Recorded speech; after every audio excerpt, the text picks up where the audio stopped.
নতুন বাজেটে বয়স্ক ভাতাভোগীর সংখ্যা ২ লাখ বাড়িয়ে ৬০,১০০০ জনে উন্নীত করা হবে। এ বাবদ ৪,৩৫১ কোটি টাকা বরাদ্দ দেওয়ার সিদ্ধান্ত নেওয়া হয়েছে। এছাড়া বিধবা ও স্বামী নিগৃহীতা নারীর সংখ্যা বিদ্যমান ২৫,৭৫,০০০ জন থেকে বাড়িয়ে ২৭,৭৫,০০০ জনে উন্নীত করার সিদ্ধান্ত হয়। বৃহস্পতিবার বিকেলে জাতীয় সংসদে ২০২৪-২৫ অর্থবছরের বাজেট প্রস্তাবনায় একথা জানান অর্থমন্ত্রী আবুল হাসান মাহমুদ আলী। স্পিকার শিরীন শারমিন চৌধুরীর সভাপতিত্বে এ সময় উপস্থিত ছিলেন প্রধানমন্ত্রী শেখ হাসিনা।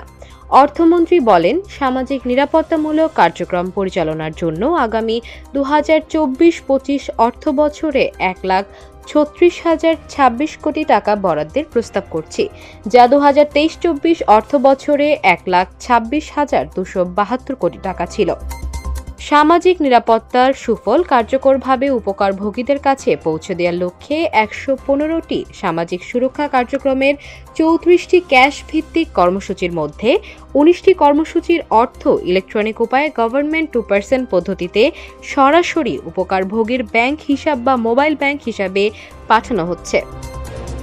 মা ও শিশু সহায়তা কার্যক্রমের বিষয়ে আবুল হাসান বলেন, মা ও শিশু সহায়তা কার্যক্রমের আওতা আরও বিস্তৃত করার লক্ষ্যে আগামী অর্থবছরে উপকারভোগীর সংখ্যা ১৫,০৪,৮০০ জন হতে ১৬,৫৫,২৮০ জনে উন্নীতকরণের সিদ্ধান্ত নেওয়া হয়েছে।